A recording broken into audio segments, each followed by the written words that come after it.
When bullies target the maid's daughter at an elite school, they think she's defenseless, until they learn her silence hides the precision of a black belt. 14-year-old Amelia Vance was the kind of student no one noticed. She kept her head down, spoke softly, and moved through the marble halls of Northgate Preparatory Academy like a shadow.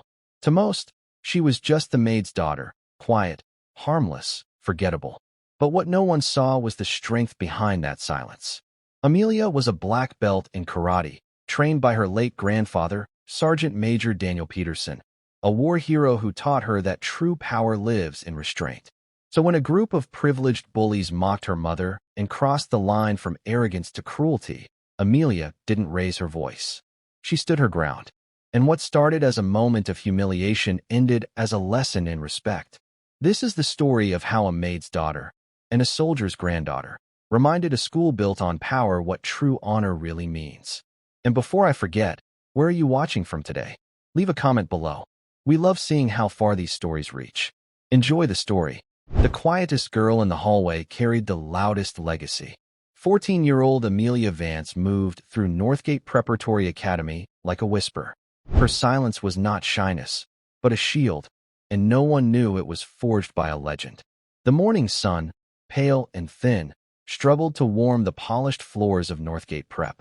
It was a place of inherited confidence and expensive shoes. Students moved in loud, cheerful packs, their laughter echoing in the high-ceilinged corridors. They were the children of lawyers, doctors, and executives. Their futures felt as solid and guaranteed as the marble pillars that held up the entrance. Amelia Vance was not one of them. She walked alone, her worn backpack a stark contrast to the designer bags that swung from other shoulders. Her blonde hair was tied back in a simple, neat ponytail. It was practical, not a statement. Her eyes, a soft gray, were usually fixed on the floor or on the pages of a book. She had learned early that visibility was a liability. To be seen was to be judged. To be judged was to invite trouble. So, she perfected the art of being invisible. Her mother, Carol Vance, worked at the school. She wasn't a teacher or an administrator. She was part of the cleaning staff. Every gleaming floor, every smudge-free window, every polished brass plaque was a testament to her mother's hard work. Amelia felt a fierce, quiet pride in her mother's labor. It was honest work. It was dignified work. But here, at Northgate, it was a source of shame for others to point at. The first bell shrieked, and Amelia slipped into her history class just as the final chime faded. She took her usual seat in the back corner. It offered a clear view of the room and, more importantly, kept her back to the wall. It was a habit her grandfather had taught her long ago. Always know what's behind you. Mia, his voice would echo in her memory, warm and steady like a slow river. Mr. Harrison, a kind-faced man with a passion for the past, began the lesson. He spoke of ancient heroes and forgotten battles. Amelia listened intently. History was her favorite subject. It was a story of cause and effect, of quiet actions leading to loud consequences. It made sense to her. The trouble started, as it often did, with Brett Thompson. Brett was the unofficial king of Northgate's sophomore class. He was tall, with the easy confidence of a boy who had never been told no in his life. His father was a prominent attorney, a man whose name was on a bronze plaque in the school's main lobby, right next to the list of major donors. Brett moved through the school with two shadows, Chad and Kyle. They were less his friends and more his court jesters, always ready with a laugh or a shove to please their leader. Today, their attention fell on Amelia. Mr. Harrison asked a question about the Spartan stand at Thermopylae. No hands went up. The silence stretched. Mr. Harrison's eyes scanned the room, landing on Amelia. Amelia? Any thoughts on the strategic importance of holding the pass? Amelia's voice, when she spoke, was soft but clear. It wasn't just about strategy. It was about honor. Buying time for the rest of Greece to prepare was the goal, but dying for that cause was the message. It showed that they would not surrender, no matter the cost. Mr. Harrison smiled. Excellent, Amelia. Precisely. It was a symbolic victory born from a tactical defeat. From 2 rows ahead, a low snicker broke the classroom's focus. It was Brett. He turned slightly in his seat, his mouth twisted in a smirk. Honor, he whispered to Chad, just loud enough for everyone nearby to hear. What would she know about honor? Her mom scrubs toilets for a living. Chad and Kyle erupted in muffled laughter. A few other students giggled nervously. Heat bloomed on Amelia's cheeks, a hot, unwelcome blush. Her hands, resting on her desk, curled into tight fists under the wood. Her grandfather's words rose in her mind again. Control, Mia. Anger is a weapon. You don't draw a weapon unless you intend to use it. And you never, ever use it without a just cause. Scrubbing toilets was not a just cause. It was a stupid, cruel remark from a boy who mistook money for worth. Amelia unclenched her fists, digit by digit. She took a slow, silent breath, in through her nose, out through her mouth. She imagined the anger as a cloud of black smoke, and she watched it drift away. She looked at Brett, her gray eyes meeting his for a brief moment. She didn't glare. She didn't frown. Her expression was perfectly neutral. It was this unnerving stillness that bothered Brett the most. He expected tears or a stammered retort. He got nothing. It was like throwing a rock at a lake and seeing no ripples. He turned back around, annoyed. The moment passed. Mr. Harrison, who had heard the remark, shot Brett a warning look but moved on with the lesson. He knew fighting that battle in front of the class would only make things worse for Amelia. The rest of the day unfolded in its usual quiet rhythm for Amelia. She ate her lunch alone in a small courtyard, reading a book. She avoided the crowded cafeteria, with its noise and its hierarchies. She navigated the hallways between classes with practiced efficiency, her head down, her path sure. She was a ship charting a safe course through dangerous waters. After the final bell, Amelia's routine was different from everyone else's. She didn't head for the sports fields or the student parking lot. She went to the small janitorial closet on the first floor where her mother kept her supplies. The door was slightly ajar. She could hear her mother humming softly inside. "Hi, Mom," Amelia said, pushing the door open. Carol Vance turned, her face lighting up. She was a woman in her late 30s, but exhaustion had etched fine lines around her eyes. Her hands were rough from chemicals and hard work, but her smile was the gentlest thing Amelia had ever known. "There's my girl," Carol said, wiping her hands on her blue work smock. "Good day." It was fine, Amelia lied. It was always fine. She would never burden her mother with the small cruelties of Northgate. Her mother already carried so much. "I just have to finish this hallway and the main lobby," Carol said, gesturing with her chin. "You can wait for me in the library. Get a head start on your homework." "Okay," Amelia said. "Or I can help you." Carol shook her head immediately. "No, ma'am. Your job is school. My job is this. You get the grades, you go to college, and you never have to smell like bleach for a living. That's the deal." It was a familiar conversation, their well-worn pact. Amelia's success was her mother's mission. Amelia went to the library, a grand, two-story room with towering shelves and stained glass windows. She found a secluded corral and opened her history textbook, but her mind wasn't on the Peloponnesian War. It was on Brett's sneering face. It was on the feeling of shame, hot and sharp, that she had pushed down so carefully. She stayed there for nearly 2 hours, the silence of the library a soothing balm. As the sun began to set, casting long shadows across the room, she packed her things and went to meet her mother. She found her in the grand lobby, a vast, echoing space with a floor of black and white checkered marble. The plaque with the Thompson family name gleamed under the recessed lighting. Carol was on her hands and knees, meticulously polishing a stubborn scuff mark near the main entrance. Her movements were slow, weary. The whole building was empty now, save for them and perhaps a few late-working teachers. The silence made the scene feel more intimate, more raw. Amelia's heart ached. Her mother deserved so much more than this. She deserved a home where she didn't have to work 2 jobs, a life where her back didn't ache every single night. "I'm done, Mom," Amelia said softly. Carol looked up, startled. "Oh, honey, I didn't hear you." She pushed herself up, groaning slightly as her knees popped. "Okay, let's go home. I'm dreaming of a hot bath and my fuzzy slippers." As they walked toward the exit, a set of side doors burst open. Brett, Chad, and Kyle stumbled in, laughing loudly. They were dressed in their football practice gear, their faces flushed with sweat. They hadn't expected to see anyone, and they stopped short when they saw Amelia and her mother.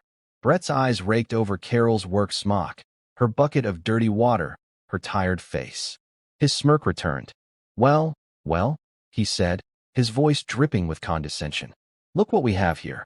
The Queen and her princess." Carol's back stiffened. She placed a protective hand on Amelia's shoulder. "It's late, boys. You should be heading home." Her voice was polite but firm.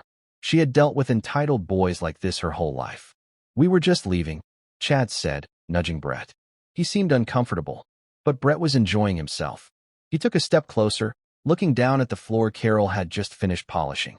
"You missed a spot," he said, and then deliberately dragged the muddy cleat of his football shoe across the pristine marble, leaving a long, ugly black streak.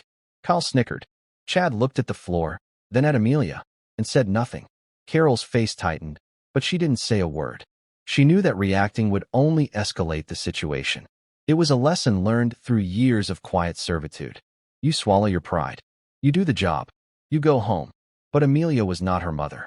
She watched the mud smear across the floor. She saw the flash of hurt and humiliation in her mother's eyes before it was quickly hidden away. And in that moment, the careful control she had maintained all day, all year, began to crack. This wasn't just a stupid remark anymore. This was a direct act of disrespect to her mother. It was a deliberate defiling of her hard work, done for no other reason than to be cruel. Her grandfather's voice was in her head, but this time it was different. There is a time for patience and a time for action. The wisdom is in knowing the difference. A true warrior protects the innocent. They stand for those who cannot stand for themselves. Her mother was innocent, and Amelia would stand for her. "Clean it up," Amelia said. The words left her mouth before she had even fully decided to speak. They hung in the silent lobby, quiet but heavy as stone. Brett turned to her, his eyebrows raised in mock surprise. "What did you say?" "You heard me," Amelia said, stepping forward, out from under her mother's protective hand. "You made the mess. Clean it up." Her stance had shifted. It was subtle, almost imperceptible. Her feet were shoulder-width apart. Her weight was balanced perfectly. Her hands were loose at her sides, not clenched. Her gaze was direct, unwavering. She was no longer a whisper. She was a presence. Brett let out a short, sharp laugh. "You're kidding me, right? Your mommy's the help. It's her job." He took a menacing step toward her, using his height to try and intimidate her. "You need to learn your place, both of you." "Brett, come on, man," Chad said, grabbing his arm. "Let's just go." Brett shook him off. His ego was on the line now. He couldn't be seen backing down from the maid's quiet little daughter. He jabbed a finger toward Amelia's face. "You've got a big mouth for a nobody. Maybe I should teach you some respect." Carol gasped. "Leave her alone. We don't want any trouble." "Then you should have taught your daughter some manners," Brett sneered. He looked back at Amelia, his eyes filled with malice. He expected her to flinch, to shrink back. Instead, she just stood there, watching him, waiting. Her calmness was infuriating. It felt like a challenge. "I'm not going to ask you again," Amelia said, her voice dangerously low. "Clean it up." That was it. Brett's temper snapped. The thrill of power, the rage at her defiance, the cruelty that had been simmering all day, all boiled over. With a roar of frustration, he lunged, his hand reaching out to grab the front of her shirt. It was a clumsy, angry movement. For Amelia, time seemed to slow down. She saw the lunge begin. She saw the muscles in his shoulder tense. She saw the intent in his eyes. Her body reacted before her mind had a chance to second-guess it. It was pure muscle memory, drilled into her over thousands of hours in a small, dusty dojo with her grandfather. She didn't step back. She stepped in. As Brett's hand shot forward, Amelia pivoted on the ball of her left foot. Her body moved a few scant inches to the side, just enough for his grasping hand to find only empty air. As his momentum carried him past her, she brought her right hand up, not in a fist, but with her fingers held stiff and straight together. It wasn't a punch. It was a strike, a precise, economical movement. She struck the cluster of nerves just below his outstretched arm, where the shoulder meets the chest. To an onlooker, it looked like a simple tap, almost gentle. But the effect was instantaneous and shocking.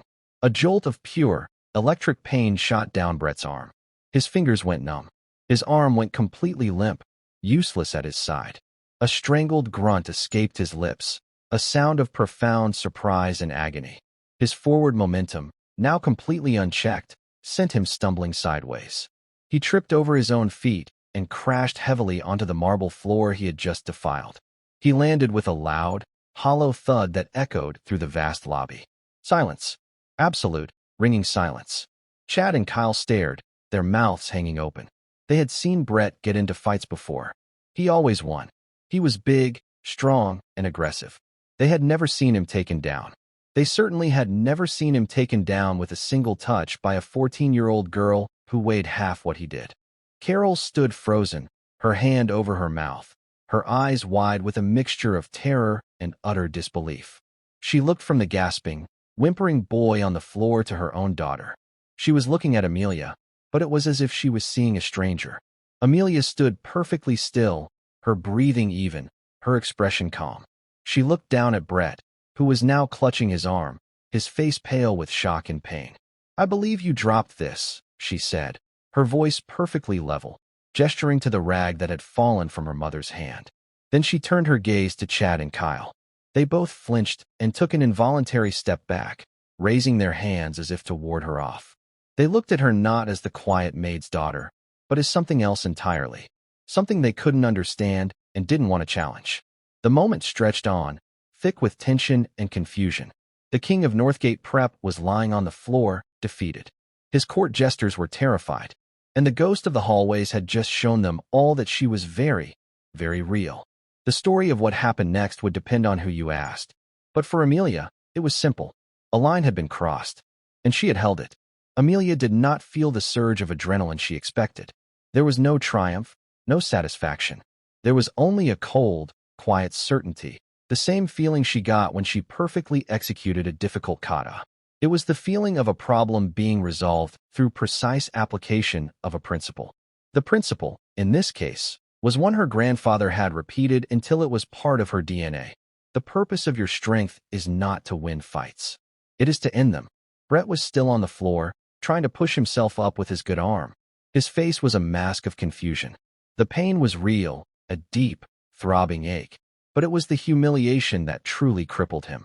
He, Brett Thompson, had been laid out by her. He couldn't even process it. What did you do to me?" he stammered, his voice thin and reedy. Amelia simply looked at him. She offered no explanation. Explaining the technique would be like explaining a sunset to a blind man. It was pointless. It was Carol who broke the spell. "Amelia." Her voice was a sharp, frightened whisper. She rushed to her daughter's side, grabbing her arm. "What have you done? We have to go. Now." Fear was radiating from her mother in waves. It was a different kind of fear than the one Brett's friends were feeling. Theirs was the fear of the unknown. Carol's was the fear of the consequences. She knew how this world worked. A boy like Brett, with a father like his, did not end up on the losing side of any conflict without severe repercussions for the other party, especially when the other party was them. "Mom, it's okay," Amelia said, her voice softening, trying to soothe her. "No, it is not okay," Carol insisted, her eyes darting toward the main office, as if expecting the principal and a squad of police officers to appear at any moment. "They'll say you attacked him. They'll have you expelled. I'll lose my job. Amelia, do you have any idea what you've just done to us?" Her panic was understandable. Their lives were precarious, a careful balancing act of low wages and high rent, of staying invisible to stay employed. Amelia had just kicked the supports out from under them. Before Amelia could respond, Chad finally found his voice. We're just gonna go," he said, pulling Kyle by the sleeve. Kyle nodded dumbly, his eyes still fixed on Amelia. They hauled a groaning Brett to his feet and practically dragged him out of the lobby, leaving the muddy streak on the floor as the only evidence of the confrontation. As their footsteps faded, the silence that returned was heavier than before. It was filled with Carol's fear and Amelia's quiet resolve. "Where did you learn to do that?" Carol asked, her voice trembling. "I've never seen anything like it."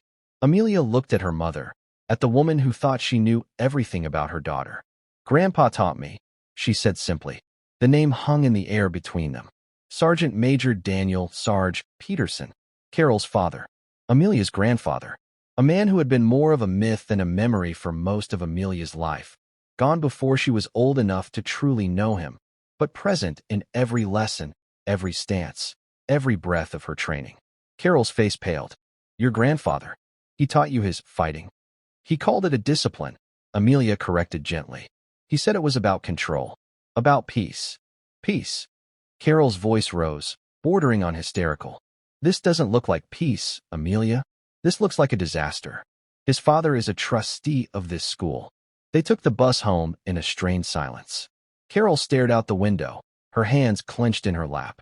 Amelia watched the city lights slide by, her mind a calm sea. She did not regret what she had done. Regret was a useless emotion. You made a choice based on the principles you lived by. You accepted the consequences. That was another one of her grandfather's lessons. Their apartment was small but meticulously clean.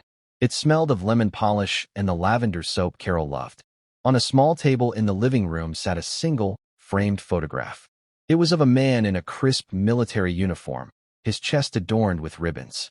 He had kind eyes, but a jaw set with the hardness of forged steel. Sergeant Major Daniel Peterson. Carol went straight to the kitchen to make tea, her movements jerky and agitated.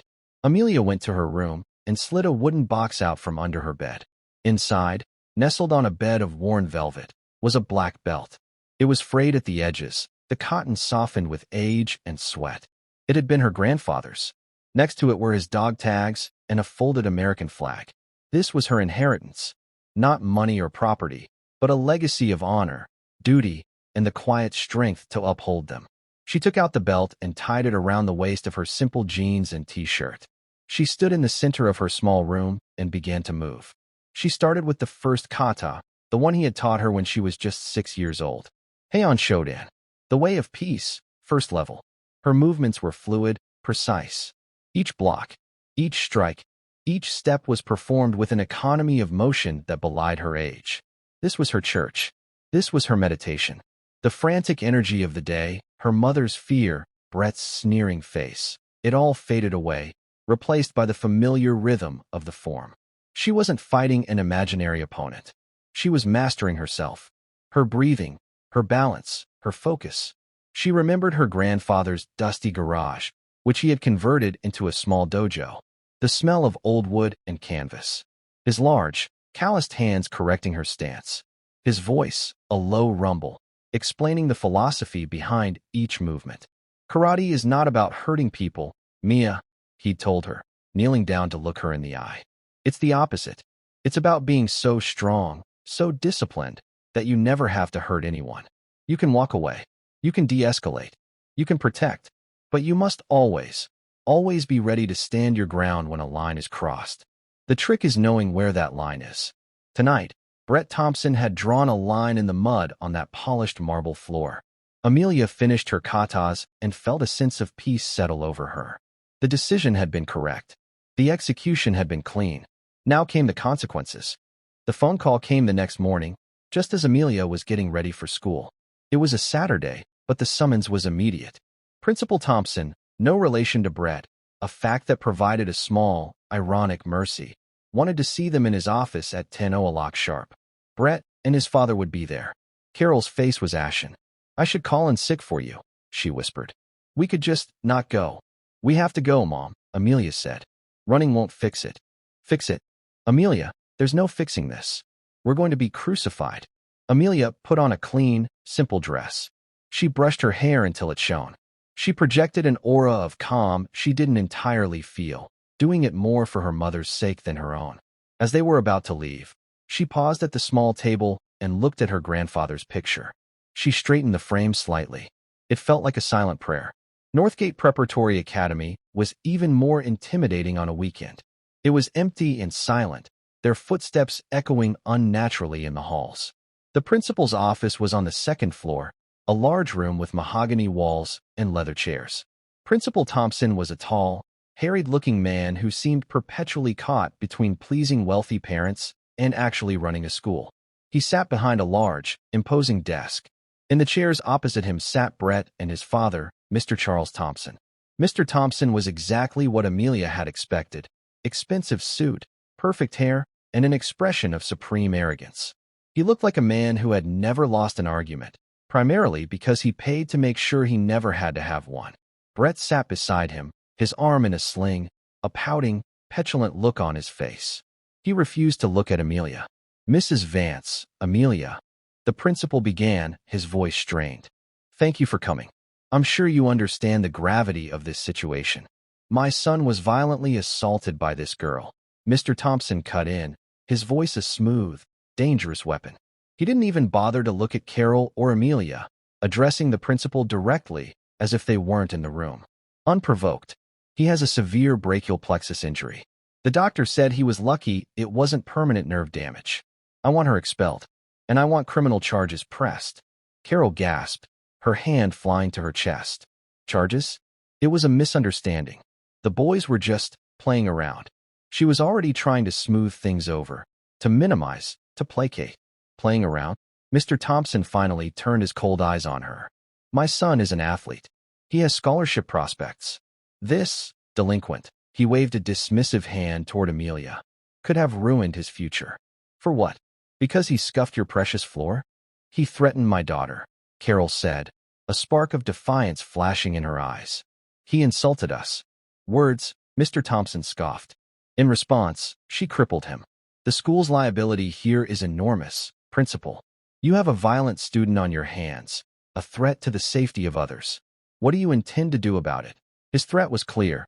Handle this my way, or I will make the school pay. Principal Thompson looked cornered. He turned to Amelia. Amelia, your record here is perfect. You have excellent grades. You've never been in a day of trouble. This is so out of character. Is there anything you'd like to say for yourself? His tone pleaded with her to give him something, anything, to work with. An apology, an excuse, remorse. Amelia looked at the principal. Then she looked at Mr. Thompson. Finally, her gaze settled on Brett. He threatened my mother, she said, her voice even and clear. He cornered her. He deliberately destroyed her work to humiliate her. Then he lunged at me. A lie, Brett shouted, finding his voice. I just told her to watch her mouth. She attacked me out of nowhere. She's crazy. So, you're claiming self-defense, Principal Thompson said, latching onto the phrase. I am claiming that my actions were a direct and controlled response to a physical threat, Amelia corrected. The phrasing was precise. Clinical. It was the language of an incident report. Mr. Thompson let out a sound of disgust. Controlled response? She's a trained thug. Where does a girl like her even learn to do something like that? Look at her. Butter wouldn't melt. It's psychopathic. The principal sighed, looking down at his desk. The path of least resistance was obvious. Expel the maid's daughter. Appease the powerful donor. Sweep it all under the rug. He opened Amelia's student file, mostly as a stalling tactic, his fingers drumming on the manila folder. Well, Amelia, the school has a zero-tolerance policy on violence. He began, the words of her sentence already forming. It was then that Carol, who had been sitting in terrified silence, finally broke. The fear was still there, but something else was rising up to meet it, a mother's fierce, protective instinct. You will not call my daughter a thug, she said, her voice shaking but firm. She stood up, facing Mr. Thompson. Your son is a bully. He has been tormenting her for months. I have kept quiet. I have told her to keep her head down, to not make waves. I was wrong. I taught her to be afraid, but her grandfather taught her to be strong. She turned to the principal. Her grandfather was Sergeant Major Daniel Peterson, United States Army Special Forces. He was awarded the Medal of Honor posthumously. He taught Amelia everything he knew about discipline and self-control. He taught her to respect others, but he also taught her to respect herself. What she did was not an attack. It was honor. It's a word your son used as a joke yesterday. My daughter just showed him what it means. The room went completely, utterly silent. The name, Sergeant Major Daniel Peterson, had landed like a thunderclap. Principal Thompson froze, his hand hovering over Amelia's file. His eyes widened slowly. He knew that name. Everyone in this state knew that name. Daniel Peterson was a local hero, a legend. A highway was named after him. There was a bronze statue of him in the state capitol's Veterans Memorial Park. And there was, as Charles Thompson was just beginning to realize with a sickening lurch in his stomach, a small, discreet plaque in the school's own lobby, not 5 feet from his own donor plaque, commemorating Sergeant Major Peterson as a distinguished alumnus who gave his life for his country. The principal slowly closed Amelia's file. He looked at the quiet girl in the simple dress. He looked at her determined mother. He was no longer seeing a maid and her delinquent daughter. He was seeing the legacy of a national hero. The power dynamic in the room had not just shifted. It had been completely inverted. Mr. Thompson's arrogant smirk had vanished, replaced by a pale, waxy confusion. Harassing the granddaughter of a decorated war hero was not a winning strategy. Pressing charges against her would be a public relations catastrophe. The story would be irresistible. Wealthy lawyer's son, a known bully, assaults Medal of Honor recipient's granddaughter. He could see the headlines. His political ambitions, his social standing, it would all turn to ash. Principal Thompson cleared his throat, his demeanor transformed. He was no longer a harried administrator. He was the head of an institution that now found itself in the presence of honor. "Mr. Thompson," he said, his voice now carrying a new, steely authority. "I believe we need to re-examine the events of yesterday evening. We have security cameras in the main lobby. Perhaps we should review the footage." Brett's face went white. The suggestion of reviewing the security footage landed in the silent room with the force of a verdict. The camera, a silent, impartial witness, would show everything. The sneering, the deliberate act of vandalism, the lunge. It would show threat and response, cause and effect. Mr. Thompson, a man whose career was built on manipulating facts and controlling narratives, understood this instantly. The objective eye of a camera was his worst enemy. His son's story of an unprovoked attack would evaporate into a provable lie. He shot a venomous glare at Brett, who shrank in his chair.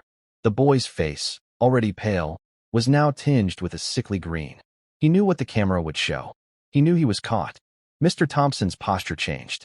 The aggressive lean forward was gone. He sat back, the picture of calculated retreat. He held up a hand, a gesture meant to convey magnanimity, but it trembled slightly. "That won't be necessary," he said, his voice now unnaturally smooth. I think there has been a significant misunderstanding." He turned to his son. "Brett, you failed to mention certain details." "Dad, Brett stammered, but his father cut him off with a look that was colder than any winter morning.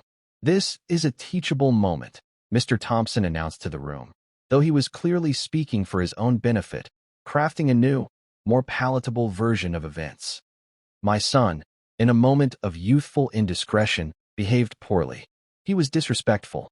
However," he added, trying to regain some leverage, "that does not excuse the level of violence used against him." Principal Thompson, emboldened by the truth and the legacy now sitting in his office, was no longer a man searching for the path of least resistance. He had found his spine. "Mr. Thompson," he said, his voice firm, "Amelia's file states that she is the sole heir to Sergeant Major Peterson's estate and legacy. This school has a scholarship fund in his name. He is, without question, the most distinguished alumnus in our 100-year history. Your son didn't just disrespect a fellow student and her mother. He disrespected the living memory of a national hero. In my book, a controlled response is the least of what he should have expected." He turned his attention to Brett, his eyes narrowed. "Brett, you will serve a 2-week in-school suspension. You will write a formal, handwritten letter of apology to both Mrs. Vance and Amelia. And you will personally clean and polish the entire lobby floor, under Mrs. Vance's supervision, every day after school for the next month." "What?" Brett yelped, a fresh wave of indignation washing over his fear. "That's not fair." "Fair," the principal shot back. "Fair would be me calling the police and showing them the video footage of you assaulting a minor. Would you prefer that?" Brett's mouth snapped shut. Mr. Thompson stood up, his face a tight mask of fury. He had been outmaneuvered, his power and influence rendered useless by a simple, unshakable truth. "This is not over," he hissed under his breath, a promise directed at no one and everyone. He grabbed Brett by his good arm and pulled him from the chair. "We're leaving."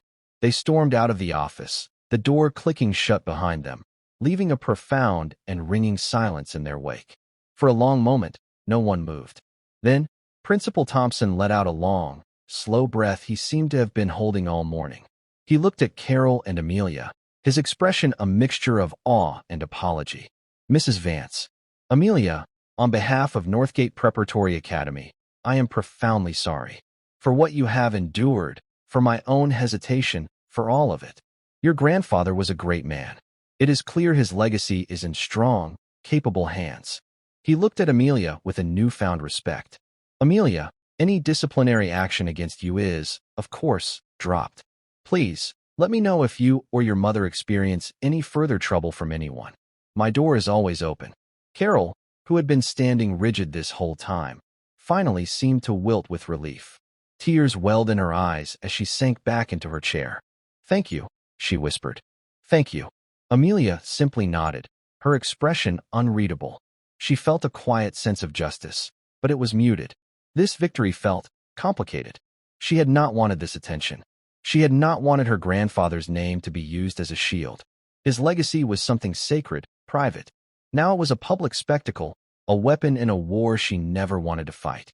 The walk home was different from the bus ride the night before. The tense silence was replaced by a dazed disbelief. Carol kept looking at Amelia, shaking her head as if trying to wake from a dream. "I can't believe it," she said for the 10th time. "I really can't believe it. You were so calm, so strong, just like him." When they got back to the apartment, Carol walked over to the photograph of her father. She picked it up, tracing the outline of his jaw with her finger. "I was always so afraid of that part of him," she said softly, her voice thick with memory. "The warrior. He'd come home from his deployments, and he'd be different, quieter, more distant. I saw what the fighting did to him. The cost. I didn't want that for you. That's why I never talked about it. Why I never wanted you to get too close to his world." "It's not about fighting, Mom," Amelia said, coming to stand beside her. "He taught me that. It's about not needing to fight." "But you did fight," Carol said, turning to face her, her eyes searching her daughter's. "What if you had really hurt that boy? What if you had lost control?" "I was always in control," Amelia said with a certainty that was absolute. "That was the first lesson. Control your breath. Control your body. Control your fear. The rest is just movement." Carol looked at her 14-year-old daughter and saw, for the first time, the woman she was becoming. She was not just Carol's quiet, bookish child. She was Daniel Peterson's granddaughter. She carried his strength, his discipline, his unwavering moral compass. And Carol realized that in trying to protect Amelia from the world, she had underestimated her daughter's ability to protect herself. A wave of pride, fierce and overwhelming, washed away the last of her fear. She pulled Amelia into a hug, holding her tight. "I'm so proud of you," she whispered into her daughter's hair. "Your grandfather would be, too." Monday at Northgate Prep was a surreal experience. The story of what happened in the principal's office had spread through the student body like wildfire. As Amelia walked down the hallway, the usual dynamic was gone. No one snickered. No one looked away. Instead, they stared. The whispers followed her everywhere. "That's her. That's Amelia Vance. I heard she broke Brett Thompson's arm with one finger. My dad said her grandfather was a war hero. Like a real one. Did you see Brett? He looks terrified of her." She was no longer invisible. She was a myth. A legend in the making. Some students looked at her with awe, others with fear. A few of the girls who had always ignored her now offered shy, hesitant smiles. A group of freshman boys practically parted like the Red Sea when she walked past. Amelia hated it. She had traded one kind of prison for another. Before, she was the invisible maid's daughter, an object of pity or scorn. Now, she was the karate black belt war hero's granddaughter, an object of fear and fascination. Neither was her. Both were labels created by others, masks that hid the real Amelia Vance. All she wanted was to be left alone, to read her books and live in peace. Brett was a ghost of his former self. He shuffled through the halls with his head down, his sling a prominent badge of his defeat. His cronies, Chad and Kyle, kept their distance from him, as if his humiliation were contagious. They no longer met Amelia's eyes. They didn't meet anyone's eyes. Their power, which had been borrowed from Brett, was gone. In the afternoon, true to the principal's word, Brett appeared in the main lobby after school. He held a bucket and a mop, his expression sullen. Carol was there, quietly going about her work, a new air of confidence in her posture. She didn't gloat. She didn't even speak to him unless necessary. She simply pointed to the supply closet and then to the floor. "Start in that corner," she said, her voice professional and even. "Work your way across. And don't miss any spots." Amelia watched from a distance for a few minutes. She saw Brett clumsily slosh water on the floor, his movements awkward and resentful. He was a king forced to scrub the floors of his own castle, and the irony was not lost on anyone who happened to walk by. But Amelia felt no pleasure in his punishment.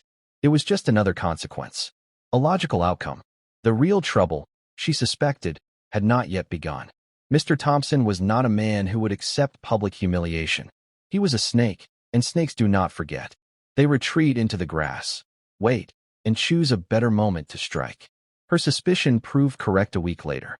It started subtly. Carol's work hours were changed.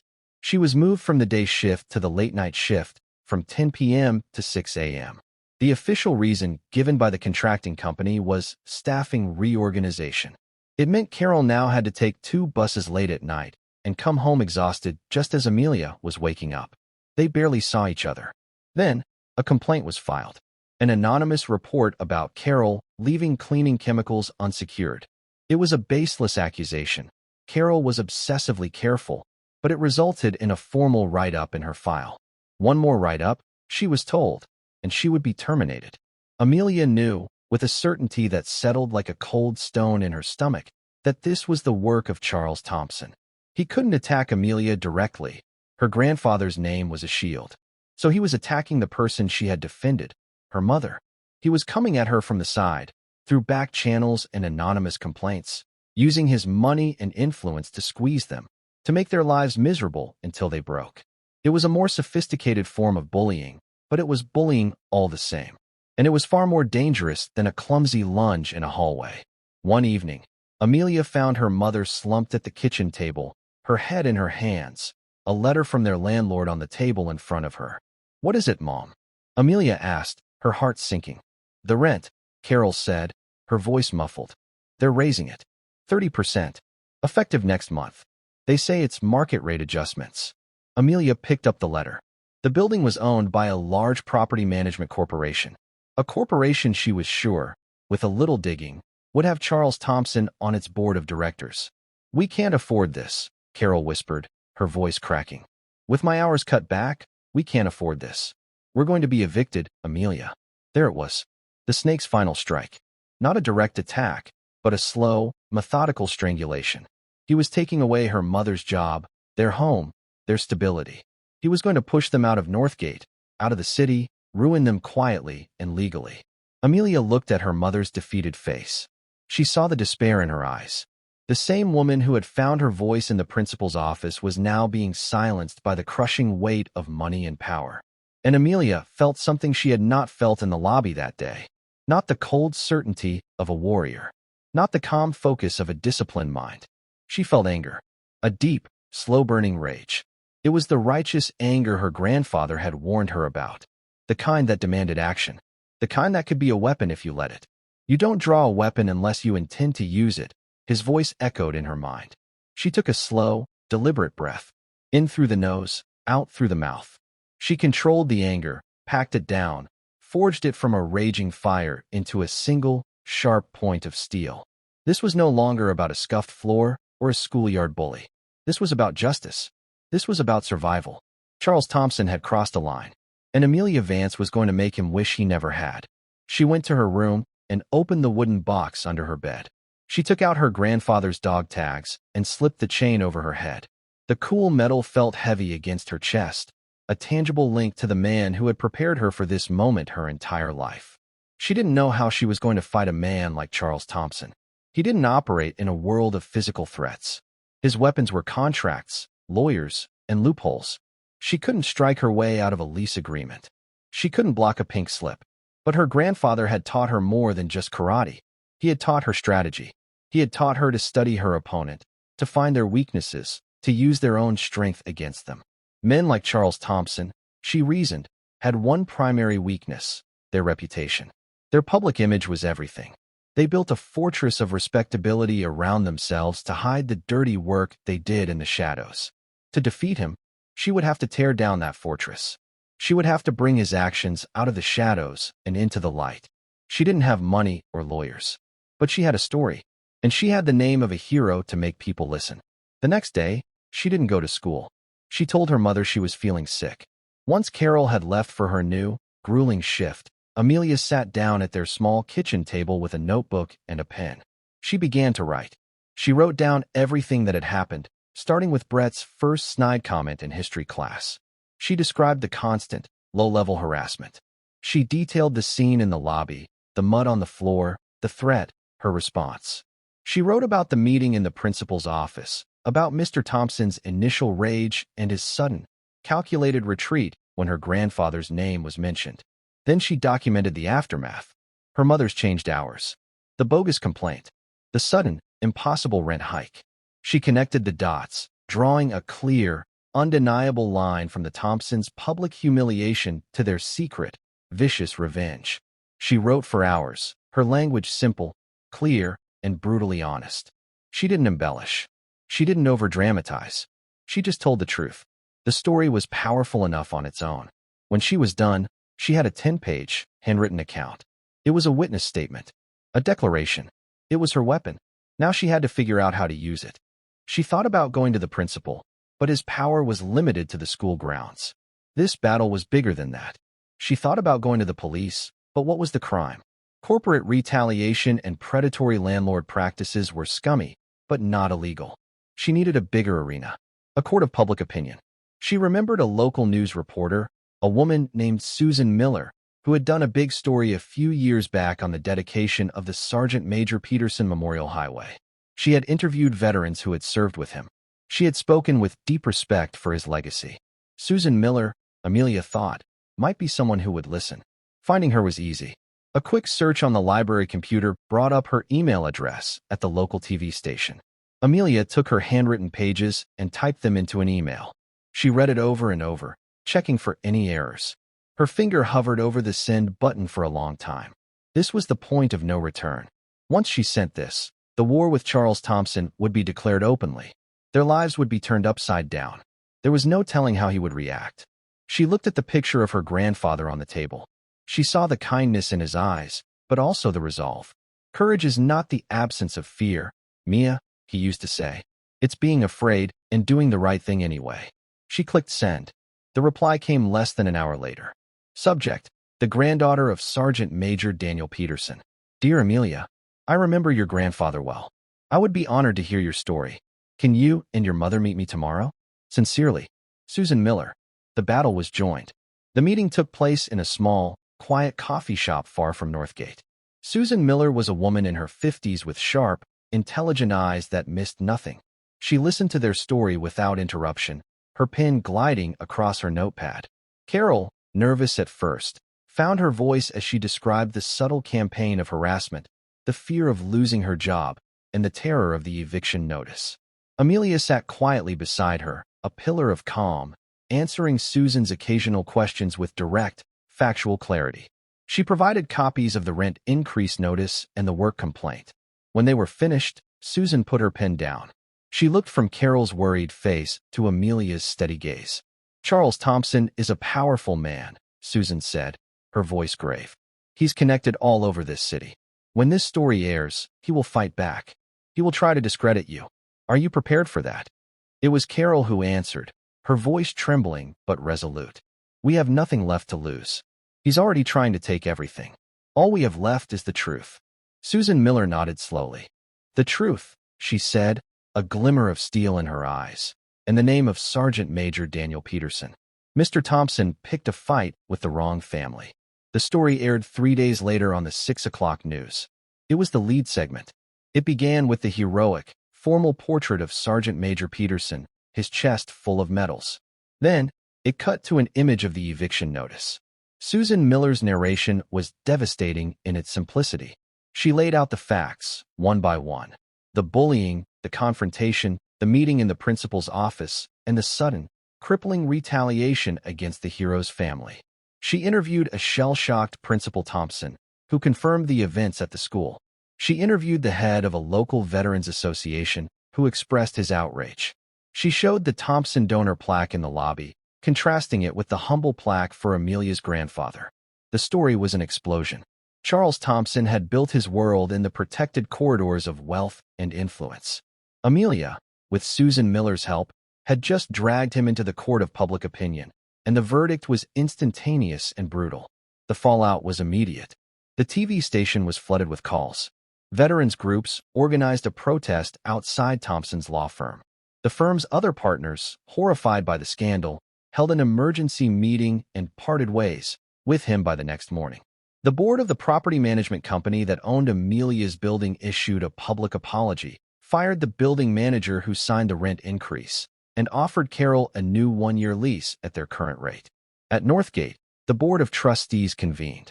By the end of the week, the large, gleaming Thompson family donor plaque was quietly removed from the lobby wall. Brett Thompson was withdrawn from the school. His future of easy privilege had been shattered, not by a physical blow, but by the weight of his own cruelty. A week later, Carol received a call from Principal Thompson. The school's contracted cleaning service had been put under review.